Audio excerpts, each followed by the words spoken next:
Hi friends, कैसे हो आप लोग। Welcome back. तो चलिए आज हम डॉक्टर मनोहर रे के गणित का प्रश्नावली अभ्यास 1A का थर्ड क्वेश्चन हल करते हैं। थर्ड क्वेश्चन क्या है? अभाज्य गुणनखंडन विधि द्वारा निम्नलिखित पूर्णांकों के एचसीएफ और एलसीएम ज्ञात कीजिए। तो चलिए इसका हम पहला भाग हल करते हैं। तो देखिए यहाँ पर कि अभाज्य गुणनखंड विधि द्वारा किस प्रकार से हम एचसीएफ प्राप्त करते हैं, फाइंड करते हैं। तो आइए हम हल करते हैं पहला भाग। पहला भाग इसका है 12, 15 और 21। तो सबसे पहले हमें दी गई संख्याओं के अभाज्य गुणनखंड निकाल लेना है। तो चलिए देखिए कि अभाज्य गुणनखंड किस प्रकार से निकाला जाता है। तो सबसे पहले हम 12 का निकालते हैं और अभाज्य गुणनखंड निकालते समय हमें अभाज्य संख्याओं से डिवाइड करना होता है, काटना होता है प्राइम नंबर से। तो सबसे छोटी प्राइम नंबर 2 है और 2 से कट जाती है। 2 6 जा 12, 2 3 जा 6, 3 1 जा 3। इस प्रकार से हम 12 के अभाज्य गुणनखंड निकाल लेते हैं। अब उसके बाद हम 15 का निकालेंगे। ये 2 से नहीं कटेगी, इसलिए इसको हम 3 से काटेंगे। 3 5 15, 5 1 5। इस प्रकार से इसके भी अभाज्य गुणनखंड हो गए। अब लास्ट संख्या 21 है। 21 के हम अभाज्य गुणनखंड प्राप्त करते हैं, जो 2 से नहीं कर सकती, 3 से कट जाएगी। 3 7 21 और 7 1 7। इस प्रकार से हम दी गई संख्याओं के अभाज्य गुणनखंड कर दिए हैं। अब इनको हमें लिखना है। चलिए इधर लिख देते हैं अभाज्य गुणनखंड। अब अभाज्य गुणनखंड जैसे कि 12 के हमने प्राप्त किया है। यहाँ पर सबसे पहले 1 को लिखते हैं, 1, उसके बाद 2 गुणे 2 गुणे 3। ये 12 के अभाज्य गुणनखंड हुए। उसके बाद हम 15 के लिखते हैं। 15 का सबसे पहले 1 लिखेंगे, 1 गुणे 3 गुणे 5। उसके बाद हम 21 के लिखते हैं।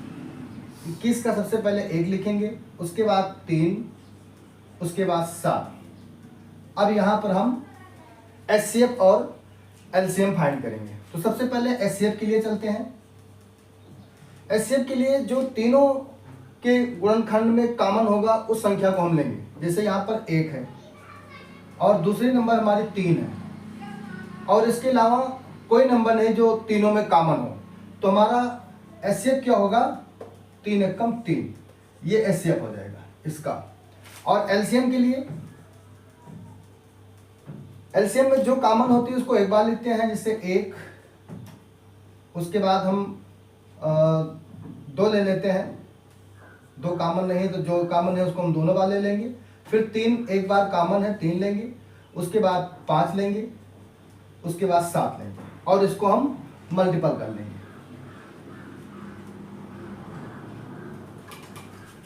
इसको हम मल्टीपल कर लेंगे।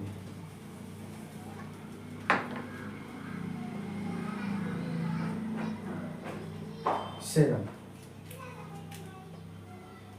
2 1 जा 2, 2 2 जा 4, 4 3 जा 12 और 12 5 जा 60। और इसको 7 से गुणा करके लिख देंगे यहाँ पर 7 6 42, 420। ये एलसीएम आ गया। तो इस प्रकार से इसका आंसर एचसीएफ 3 और एलसीएम 420 आ जाता है। इस प्रकार से हम अभाज्य गुणनखंड विधि द्वारा दी गई संख्याओं के हम एलसीएम और एचसीएफ प्राप्त कर लेते हैं। तो चलिए साथियों, हम तीसरे क्वेश्चन का दूसरा भाग हल करते हैं। दूसरा भाग है 17, 23 और 29। इसका हमें अभाज्य गुणनखंडन विधि द्वारा एलसीएम और एचसीएफ फाइंड करना है। तो चलिए सबसे पहले हम अभाज्य गुणनखंड ज्ञात करते हैं। 17 का हम फाइंड करते हैं। 17 सेल्फ अभाज्य संख्या है। ये स्वयं 17 से ही कटेगी और किसी दूसरी संख्या से नहीं कर सकती है। तो 17 1 17। दूसरा है 23 भी एक प्राइम नंबर है, अभाज्य संख्या है, ये भी खुद स्वयं से ही कटेगी और अदर नंबर से नहीं कर सकती है। तो इसको भी हम 23 से ही काटेंगे।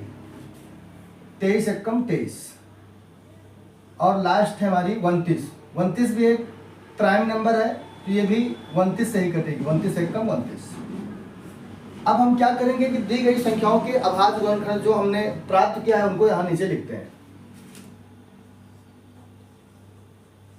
अभाज्य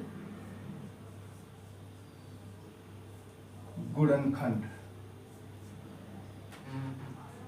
17 के हमने प्राप्त किया 1 और 17। 23 का हमने प्राप्त किया 1 और 23 और 29 का हमने प्राप्त किया 1 और 29। अब हम HCF और LCM फाइंड करेंगे। चलिए HCF के लिए, HCF में जो तीनों नंबर्स की जो गुणनखंड में अभाज्य गुणनखंड में जो कॉमन है उसको केवल लेंगे बस। जैसे एक कॉमन है और कोई संख्या इसमें कॉमन नहीं है, तो यहाँ पर तीनों संख्याओं का HCF 1 होगा। LCM के लिए चलते हैं। LCM में जो संख्या कॉमन है उसको एक बार लिखेंगे और जो बच रही है उसको भी लिख लेंगे। तो जैसे यहाँ पर एक कॉमन है तो एक तो लिखेंगे ही, उसके बाद 17 का कॉमन है 17 को लिख लेंगे। मल्टीपल केस में 23 का नहीं है 23 को भी लिख लेंगे, 29 का नहीं 29 को भी लिख लेंगे और इसके बाद हम इन संख्याओं का गुणा कर लेंगे। तो चलिए करते हैं। 17 एकम 17, 17 क्या 51 1 हासिल है 5, 17 दूना 34, 34 5 29 39 सॉरी 39, 17 दूना 34 और 34 5 39, 391 गुणे 29। अब इसको फिर से हम गुणा कर लेते हैं। चलिए इसको यहाँ पर गुणा कर लेते हैं। 391 गुणे 29, 9 कम 9, 9 9 81 की 1 हासिल आई 8 और 9 त्रिक 27, 27 27 3 30 5 35, 2 1 कम 2, 2 9 18 की 8 हासिल आई 1, 2 3 6 1 7। ऐड कर लेते हैं इसको। 9 2 1 3 और 8 5 13 के 3 हासिल आई 1, 7 3 10 1 11। तो इस प्रकार से इसका LCM 11,339 आ जाता है।